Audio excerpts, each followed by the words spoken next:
Retour de la Ligue des Champions, retour du Grand Barça, avant-match Barça-Porto, c'est parti.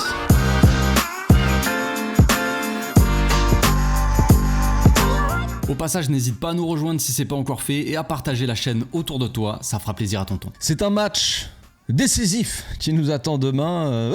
J'essaie d'appuyer un peu les mots pour faire genre, tu sais, attention. Mais bon, on va le faire normal quand même. Donc match décisif demain, match très important peut-être, on le prend un petit peu à la rigolade, mais un des matchs les plus importants de cette fin d'année, peut-être même un des plus importants de la saison, en tout cas pour le moment, c'est peut-être un tournant qui se joue demain dans beaucoup de domaines, mais surtout peut-être à la tête de cette équipe. Je ne pense pas que Xavi sera viré même en cas de mauvais résultats, pas après le match par exemple ou un truc comme ça, tu vois, mais quand même l'avenir de cette équipe qu'on connaît là peut-être se joue aussi un petit peu demain. Voilà, c'est comme ça, c'est dit, voilà. Vous le savez, il n'y a plus d'excuses. Oh, je le savais pas, machin. Non, on te l'a dit. Donc, ce match s'annonce assez difficile. Certes, Porto, c'est pas le Bayern, c'est pas City, tout ça, c'est pas Valladolid. Bref, mais quand même, c'est une équipe très compliquée à jouer. On l'a vu au match aller, on a eu beaucoup de mal contre Porto.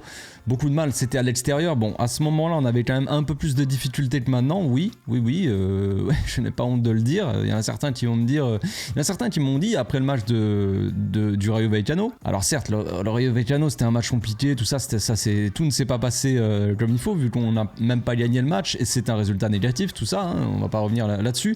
Mais il y en a qui m'ont dit, comment tu fais encore pour être positif, tu vois, tu es un des seuls à être positif et tout, comment tu fais, genre. Et ce gars qui m'a fait ce commentaire là, c'était une critique envers moi, mais en fait moi je l'ai pris comme un compliment. Et oui, parce que tu me dis que je suis quelqu'un de positif malgré les mauvais résultats, donc moi je suis là, ouais c'est vrai, tu es une bonne personne quand même. Et en plus de ça, tu me dis t'es un des seuls à trouver du positif là-dedans, dans toute cette merde, il me dit, donc et ça c'est vraiment un des meilleurs compliments qu'on puisse me faire, c'est que je ne réfléchis pas, je n'ai pas la même vision que tout le monde, et ça c'est vraiment pour moi une très bonne nouvelle. Merci à toi pour ton compliment si tu regardes cette vidéo, et merci encore une fois, hein, si t'es pas abonné tu peux t'abonner, le pouce bleu, ainsi de suite, partage la vidéo, ça me fera plaisir à tonton. Donc le match de demain, comme je l'ai dit, voilà, est un tournant, possiblement on a le même nombre de points que Porto, donc évidemment on est à la deuxième place, là on est juste derrière Porto, deuxième, mais avec le même nombre de points, ça se joue à la différence de but, et tout comme ça, donc ça va être serré, et malgré tout, comme l'a dit l'autre, malgré toute cette merde, eh bien moi je vois quand même un bon match, et je vois que demain je pense qu'on va s'en sortir. Je dis pas qu'on va éclater Porto, hein, on va pas avoir cette prétention là non plus, mais je pense que ça va être il y a des chances qu'on voit un beau match, et je pense que ce qu'on a vu déjà contre le Rayo Vallecano peut, entre guillemets, parce que pas totalement, mais on peut entrevoir un petit peu la lumière, voilà, parce que au match aller, rappelons-nous un petit peu, vous allez me dire, mais il est complètement timbré ce gars, on est en train de couler, il est en train de nous dire que tout va bien aller. Ouais, peut-être que je suis trop positif, je ne sais pas, mais en tout cas, quand on regarde le match aller contre Porto, on a eu des gros problèmes de sortie de balle. On avait les titulaires, c'était Ronald, Koundé en défense centrale, je crois qu'il y avait Baldé à gauche, et Cancelo à droite, et surtout on avait Romeu en 6.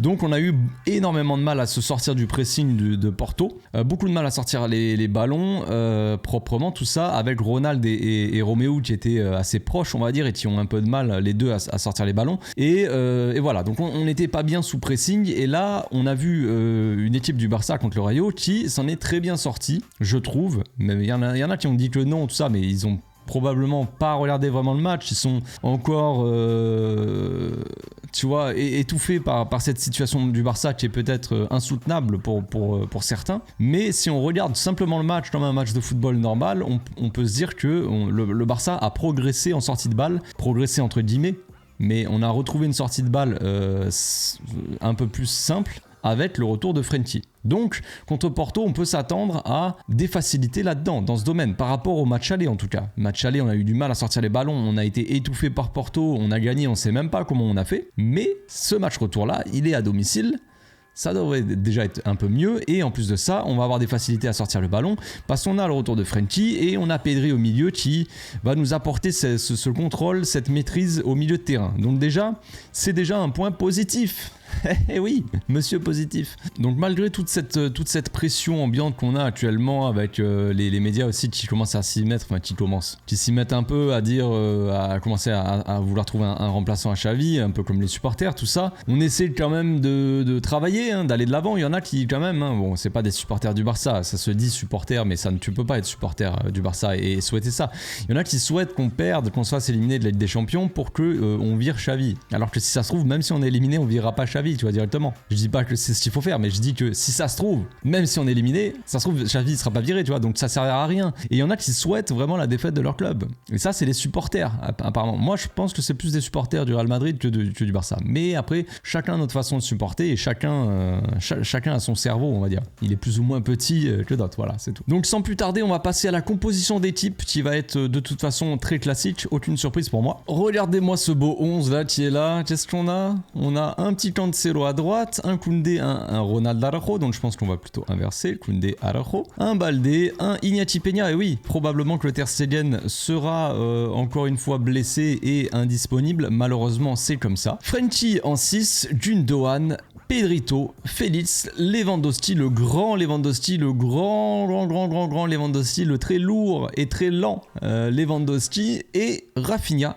à droite. Donc une compo assez logique. Bon, mis à part l'absence de Ter Stegen, on a plus ou moins une équipe type. Retour de Ronald qui a pu se reposer et Koundé, les deux ont pu se reposer contre le Rayo Vallecano. C'est la même charnière centrale qu'on a eu contre Porto. Alors on va se rappeler de 3 choses. Contre Porto, on avait une équipe, un Baldé, hop, qui rentrait dans l'axe, un Cancelo qui venait au milieu,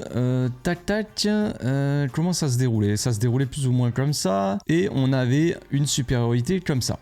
Voilà, on avait une équipe en 2, 3, 5, quelque chose comme ça. Sauf que on avait Gavi, on avait Ferran Torres qui avait remplacé Lewandowski, je crois qu'il était blessé. On avait Lamine Yamal, alors là c'était assez incroyable, hein, souvenez-vous, j'avais aucun souvenir de ça, mais Lamine Yamal était sorti, vous savez, il était allé parti faire caca, quoi, tout simplement. Il y a eu toute cette histoire avec Lamine, on savait pas où il était, tout ça, il avait pas remplacé, enfin c'était incroyable, bref. Et on avait Baldé, donc qui prenait l'aile, tout ça. Et on a eu, à partir du moment où Cancelo est venu un peu au milieu, aider un petit peu Roméo qui était catastrophique, bon là c'est Frenkie. On avait Gundogan qui était redescendu à côté de Roméo pour sortir les ballons, sinon Roméo avait du mal avec ça, et un Gavi qui jouait un peu plus haut mais qui avait pas touché énormément de ballons, mais dès qu'il touchait des ballons, eh ben, on avait des facilités pour sortir du pressing. Donc là, pour moi, la logique de mettre Ronald, elle est assez évidente, et bien parce que on a des ailiers, des joueurs de Porto. D'un côté, on a, je pense, Pepe. J'ai pas regardé les absents côté Porto, je sais pas s'ils ont des absents, mais au match aller, on avait, je crois, Galeno à gauche et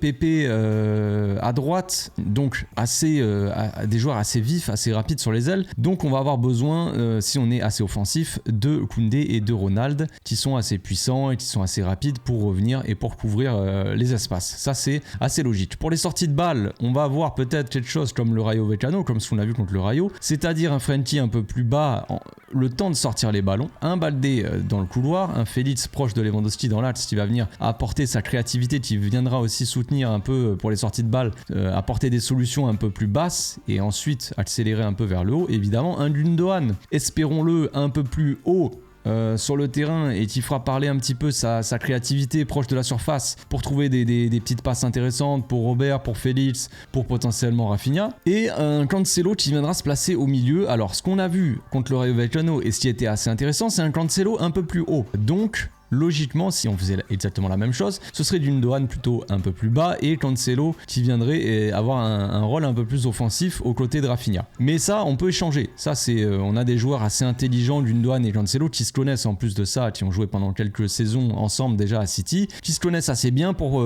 pouvoir échanger les rôles et les positions. Au besoin, tout dépend la situation dans laquelle on est. Donc, un Frenkie, comme je disais, qui descend et qui aide aux sorties de balles, avec peut-être le temps de sortir les ballons, tu vois, une équipe un peu plus comme ça. le temps de sortir les ballons vraiment, en 3-3-4, tu vois, un truc comme ça. Une fois qu'on a sorti la balle, ben un Cancelo ou un Gundogan, tout dépend lequel, qui vient un peu plus haut, tac, qui vient se placer dans le demi-espace, des ailiers qui montent un petit peu plus haut, même si Baldé est généralement un peu plus bas au cas où pour couvrir potentiel contre et pour apporter une solution peut-être un peu plus basse, alors que Rafinha peut faire aussi des appels dans la profondeur et se faire découper dans la surface. Un Gundogan donc qui jouerait peut-être un peu plus haut, peut-être un peu plus offensif ou qui s'écarterait, et une fois qu'on arrive à sortir les ballons, un Frenkie qui vient se placer un peu plus au milieu, un peu plus en pur 6 on va dire, avec un Pedri et un Gundogan avec des rôles un peu plus créateurs, un peu plus dicteurs de tempo et passeurs potentiel pour des appels. Si Cancelo fait un appel, Rafinha, tu vois, si Cancelo fait un appel sur l'aile, tu vois que Rafinha il rentre dans l'axe, petite transversale de Pedri, tête de Rafinha, lucarne, but 1-0 les gars, au bout de la 15e minute. Ouais, non, c'est pas des pronos, c'est juste que je reviens du futur en fait. Voilà, je sais pas expliquer. Bref, trêve de conneries. Voilà, c'est à peu près mon équipe comme je la vois. Je pense que ce serait pas mal. Je pense que c'est ce qu'on verra. J'ai des doutes concernant la défense. Je pense que le milieu, c'est ça qu'on va voir. J'imagine mal voir Romeo rentrer, être titulaire tout simplement. Félix qui a pu se reposer sera titulaire. J'ai un doute sur Lewandowski qui a un niveau cataclysmique en ce moment, mais de toute façon, c'est soit Lewandowski soit Ferran Torres, compliqué. Après voilà, Cancelo il s'est pas reposé, mais Cancelo est important, à moins qu'on mette Araujo en défense avec une défense à 3 on va dire, tac, d'une douane plus haut, double pivot, et au lieu que ça soit Cancelo, eh bien c'est Christensen ou Inigo Martinez. Et là on a une défense à 3, quelque chose comme ça. Ça serait une autre possibilité. On sait qu'Inigo Martinez est très important en ce moment parce qu'il a un très très haut niveau, une très bonne qualité de passe, il peut trouver des angles de passe pour, comme il l'a déjà fait là ce week-end contre le Rayo pour Baldé, qui après centre pour Lewandowski. Il a fait des passes déjà intéressantes pour Félix, il casse des lignes de pressing assez facilement avec ses passes, qu'on ne voit pas beaucoup en défense centrale cette saison. Donc on peut s'attendre aussi à ça, mais ça m'étonnerait que Cancelo soit sur le banc contre Porto, à moins que Baldé soit sur le banc et que ça soit Cancelo à gauche. Bref, ce sont des autres possibilités, mais je pense qu'on verra une équipe plus ou moins comme ça, quoi. Hop, là, on refait un peu le truc. Voilà, c'est ce que moi je mettrais. Voilà, je sais pas ce que vous pensez de la compo. Pour moi, elle est assez logique. Je pense que le match va être assez compliqué, mais je vois quand même un Barça qui aura un peu plus la maîtrise. Ça, c'est ce que je vois. Je pense que le Barça aura plus de maîtrise dans ce match qu'au match aller, parce que le match aller avait été très très compliqué pour nous. Mais la plus grosse interrogation que j'ai, pour moi le plus gros problème qu'on a, c'est vraiment d'être efficace devant. Parce que même si j'ai l'impression qu'on n'apporte pas forcément beaucoup de danger sur les surfaces, sur les cages adverses, généralement on se procure quand même pas mal d'occasions. On est toujours une des équipes d'Europe qui se procure le plus d'occasions dans les matchs, sauf que on est une des équipes d'Europe qui loupe aussi le plus d'occasions, tu vois. Donc est-ce que c'est un problème de construction, de défense, de quoi que ce soit? Non, c'est un problème d'efficacité. Et l'efficacité, c'est l'attaque. On n'est peut-être pas dans les meilleures conditions pour que les attaquants se facilitent les choses, c'est-à-dire qu'on peut avoir des occasions, mais elles sont dures à mettre, tu vois. On peut avoir des occasions de galériens qui soient de toute façon très compliquées à mettre, mais c'est une occasion quand même comptabilisée, tu vois. Mais d'un autre côté, on a quand même des occasions. Mais ça serait bien de les mettre en fond, non? Ça serait bien. Donc on se retrouve demain les amis, on se retrouve demain 1 heure avant le match pour le live sur YouTube comme d'habitude. 1 heure avant, on parle de la compo, on parle un peu de tout et rien. J'essaie d'apporter un petit peu de recul, tu vois, de soulager certains aussi, la conscience de certains, le poids sur le moral, je ne sais pas. On se retrouve ensuite pour le débrief à chaud comme d'habitude. D'ici là, portez-vous bien, passez une très bonne journée. Ciao.